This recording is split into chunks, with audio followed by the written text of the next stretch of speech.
देवंता प्रतिदिन सवेरे 6:45 बजे जाग जाती है। ऊपर दिए गए दोनों चित्रों में कौन से अंतर हैं? ये अंतर किन कारणों से दिखाई देते हैं?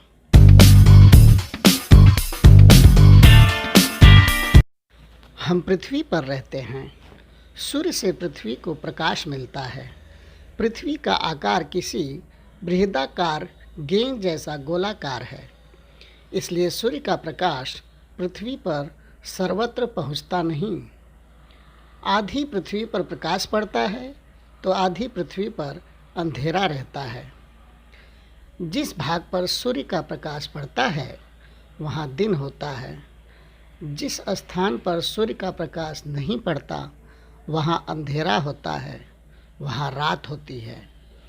दिन और रात दोनों का छुआ-छुअव्वल का खेल हम प्रतिदिन देखते हैं।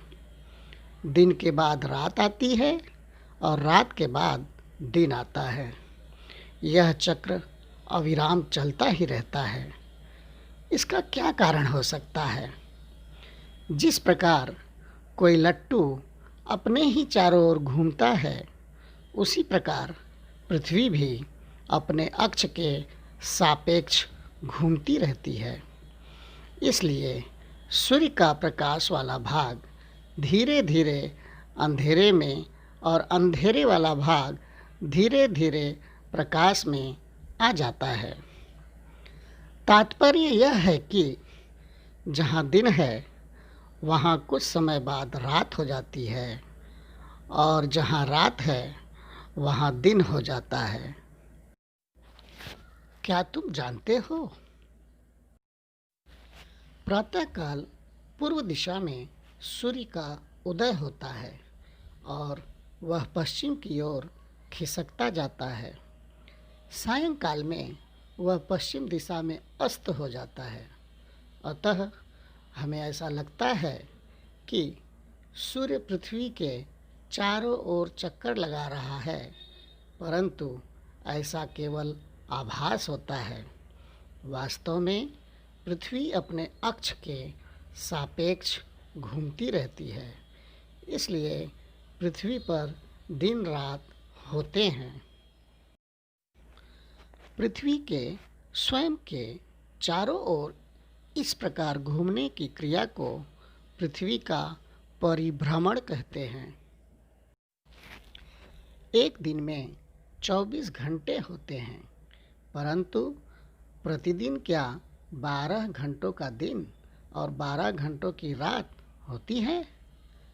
यदि ऐसा होता तो प्रतिदिन सवेरे 6 बजे सूर्योदय होता और सायंकाल में 6 बजे सूर्यास्त होता। हम देखेंगे कि वास्तव में क्या होता है।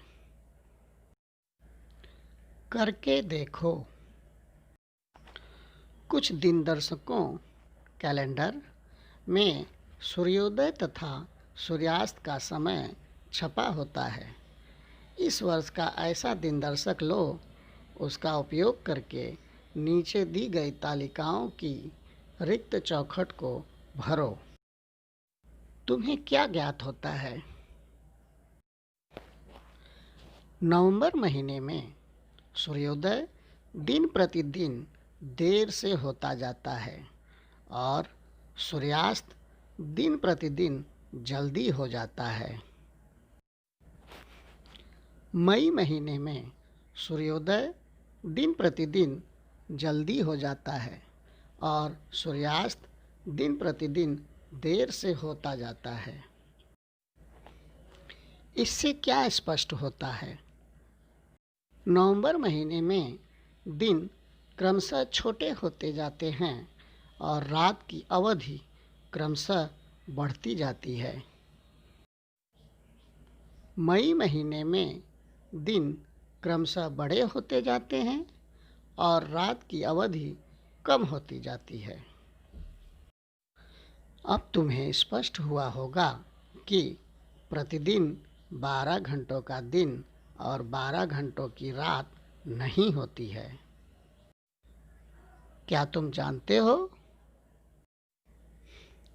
12 घंटों का दिन और 12 घंटों की रात, ऐसी स्थिति हमें 21 मार्च और 22 सितंबर इन दिनांकों को दिखाई देती है। 21 मार्च को 12 घंटों का दिन और 12 घंटों की रात होती है। इसके बाद धीरे धीरे दिन बड़ा होता जाता है और रात क्रमशः छोटी होने लगती है। ऐसा 21 जून तक होता रहता है। 21 जून को सबसे बड़ा दिन और सबसे छोटी रात होती है।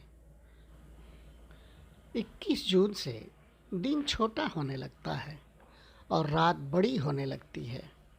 ऐसा 22 सितंबर तक होता रहता है।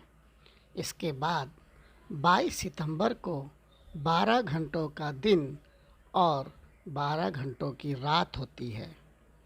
उसके बाद क्रमशः दिन और छोटा होता जाता है, रात और बड़ी होती जाती है।